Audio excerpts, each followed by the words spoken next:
안녕하세요. 수학을 읽어주는 쌤 수익쌤입니다. 오늘은 수학을 읽어드립니다. 38강 5학년 1학기 6단원 다각형의 둘레와 넓이에 대해서 이야기하겠습니다. 이번 단원에서는요, 넓이에 대해서 전체를 다 정리하려고 해요. 그 부분 꼼꼼하게 잘 살펴보시고 잘 따라와 주시고요. 제가 수익쌤 자료 창고에 관련 내용 꼭 올려놓을 테니까요. 여러분이 다운받으셔서 오려서 만들어보고 해보시면서 꼭 연습하셨으면 좋겠습니다. 넓이에 대한 이야기를 하겠습니다. 넓이란 뭘까요? 넓이는 어떤 도형에서 평면에 차지하는 공간이나 범위의 크기를 말합니다. 예를 들면 정사각형이 있어요. 그러면 정사각형이 차지하는 공간의 범위의 크기를 이야기해요. 그런데 우리가 여태까지 넓이에 대해서는 이야기 안 했잖아요. 그러면 또 마찬가지겠죠? 새로 나온 단위에 대해서는 우리가 어떻게 했어요? 세 가지로 했어요. 직접 비교, 간접 비교, 마지막으로 단위의 출현이 있었습니다. 하지만 이번 단원에서는 이 세 가지를 전부 다 하지는 않아요. 비슷하게는 간접 비교로 정사각형이 몇 개 들어가야 비교할 수 있어도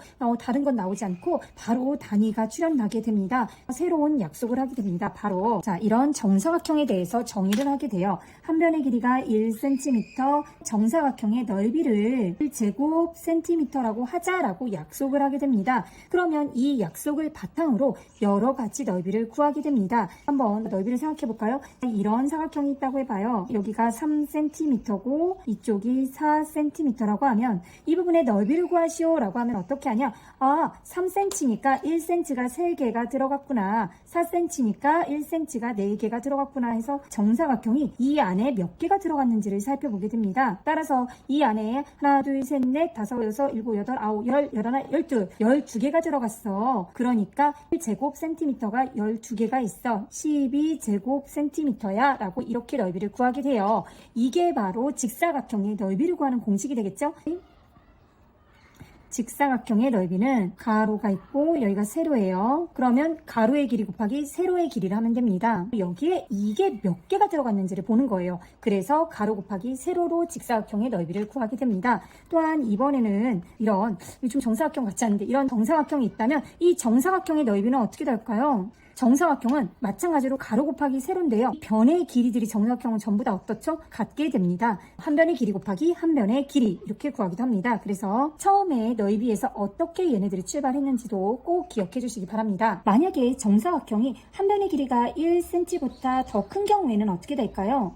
좀 더 큰 단위를 생각을 해볼게요. 제가 이런 정사각형을 가져왔어요. 한 면의 길이가 1m인 정사각형이 있습니다. 이 부분도 마찬가지로 약속을 하면 되겠죠? 어떻게 해요? 한 변의 길이가 1m인 정사각형의 넓이는 1제곱미터다 라고 약속을 하면 됩니다. 그러면 우리가 단위들의 관계를 생각해 볼 수가 있겠네요. 1m는 몇 cm라는 거 알았죠? 100cm라는 걸 알았어요. 그러면 이쪽도 마찬가지로 100cm예요. 이 정사각형의 넓이는 얼마가 되죠? 바로 10,000제곱cm가 됩니다. 따라서 우리가 이거 알았네요. 1제곱미터는 10,000제곱cm야. 왜? 좀 풀어서 쓰면요. 1m 곱하기 1m이고 1m는 100cm 곱하기 100cm이므로 10,000제곱cm가 됩니다. 여기까지 잘 아시겠죠? 그럼 이번에는 1m보다 더 큰 단위를 생각을 해볼게요. 우리 1m보다 더 큰 단위 뭐가 있었죠? 한 변의 길이가 1km인, 이게 좀 작지만 우리가 줄였다고 생각해보세요. 1km인 이런 정사각형의 넓이를 구한다 생각하면 어떻게 될까요? 1제곱킬로미터라고 약속을 하면 돼요. 한 변의 길이가 1km인 정사각형의 넓이는 1제곱킬로미터야 라고 약속을 했어요. 그러면 단위들 간의 관계를 한번 생각해 볼까요? 우리가 여기서 또 하나 아는 거 있죠? 1km는 1000m입니다. 따라서 그대로 넣으면 어떻게 될까요? 1제곱킬로미터는 킬로미터 곱하기 1km인데 1km는 1000m니까 1000m 곱하기 1000m가 돼서 얼마가 될까요? 공이 6개, 1, 10, 100점, 만, 10만, 100만 제곱미터가 됩니다. 그럼 이걸 또 센티미터로도 바꿀 수가 있겠네요. 우리가 미터는 공이 몇 개가 더 붙였죠? 아까 4개가 더 생기면 됩니다. 따라서 어떻게 될까요? 6개의 제곱 센티미터가 됩니다. 이거 많이 복잡한데요. 꼭 기억해 주세요. 단위는 고등학교 때까지 계속 나오는 부분이에요. 그래서 꼭 기억해 주시고요.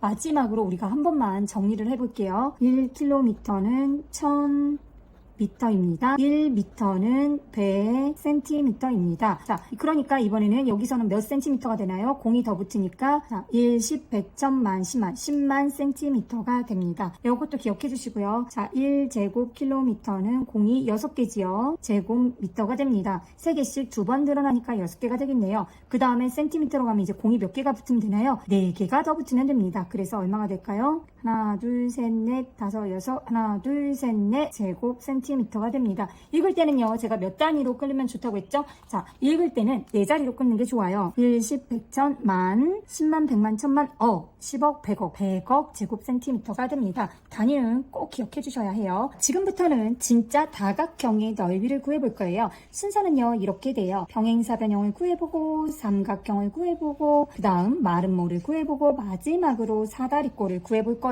이 순서대로 구한다는 거 잊지 마시고요. 그 전에 가장 중요한 게 있어요. 넓이를 어떻게 구했죠? 넓이의 기본은 뭐였죠? 네, 맞아요. 바로 직사각형이었어요. 이게 바로 기본이 됩니다.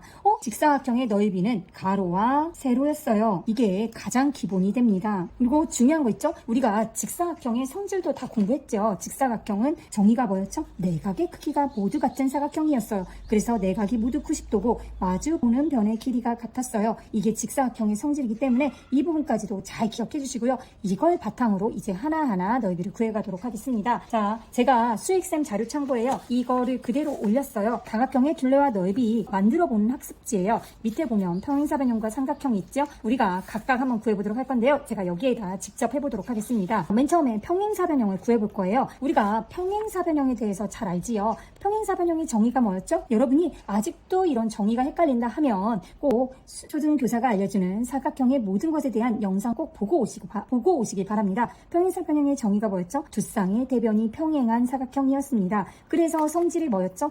두 쌍의 대변이 평행하니까 두 쌍의 대변이 길이가 같아. 그 다음 마주보는 대각의 크기도 같아. 이렇게 마주보는 각길이 같죠? 이웃하는 두각의 합은 180도야. 그 다음 또 마지막으로 뭐가 있었죠? 대각선은 서로 다른 걸 2등분해. 2등분이라는 건 얘를 같게 만들어준다는 거예요. 여기하고 여기하고 같고 여기하고 여기하고 같게 되겠죠? 이런 성질들을 모두 이용해서 구해보겠습니다. 그런데 우리 넓이 구할 때 아까 알던 팁 있죠? 직사각형의 넓이를 알아요. 한마디로 평행사변형을 직사각형으로 만들면 되겠어요. 자, 제가 이런 평행사변형 밑에 있는 걸 오렸어요. 이런 평행사변형으로 직사각형을 만들어 보겠습니다. 여기에서 한 꼭지점에서 밑면에 수직으로 내려가는 선을 한번 그어보겠습니다. 이렇게 선을 한번 그었어요. 그리고 이 선대로 잘라보겠습니다. 자르면요, 이 부분은 수직이 되지요? 이 부분은 수직으로 여기에 이대로 붙이게 되겠네요. 자, 평행사변형을 이렇게 붙여보았어요. 그러니까 이제 직사각형이 되었죠? 이 직사각형의 넓이를 한번 구해보면 되는데요. 직사각형의 넓이는 어떻게 구했죠? 바로 가로 곱하기 세로였어요. 그러면 여기가 가로지요? 그리고 여기가 세로가 됩니다. 근데 평행사변형에서는 이름이 달라지게 돼요. 이 부분, 이 아랫부분, 이 부분의 이름을 뭐라고 부르죠? 밑변이라고 부릅니다. 아래에 있어서 밑에 있나요? 꼭 그러지는 않아요. 밑변은 여러 가지가 될 수 있어요. 하지만 이 밑변과 수직으로 만나는 이 선은 바로 뭐라고 부르냐? 높이라고 부릅니다. 자, 높이는요, 밑변과 수직으로 만나죠. 한마디로 이제 넓이는 어떻게 됐나요? 평행사변형의 넓이는 바로 밑변 곱하기 높이가 됩니다. 잘 알아둬야 되는 게 높이가 아까 뭐라고 했죠? 밑변의 수직으로 만나는 것이 높이입니다. 따라서 평행사변형에서 높이 찾기는 굉장히 중요해요. 한 변을 밑변으로 두면요, 높이는 이 변과 마주보는 변에서 수직으로 그은 선이 모두 높이가 됩니다. 한마디로 마주보는 변 중에 한 점에서 아래 밑변에 수직으로 만나게 하는 이 선을 바로 높이라고 합니다. 높이는요, 꼭 내부에만 있는 게 아니에요. 이게 밑변이라고 하면요, 이번에는 이 선에서 수직으로 그어서 이렇게 밖에다 그을 수도 있어요. 얘를 연장했다 하면 밖에다 그을 수 있는 이 선도 높이라고 합니다.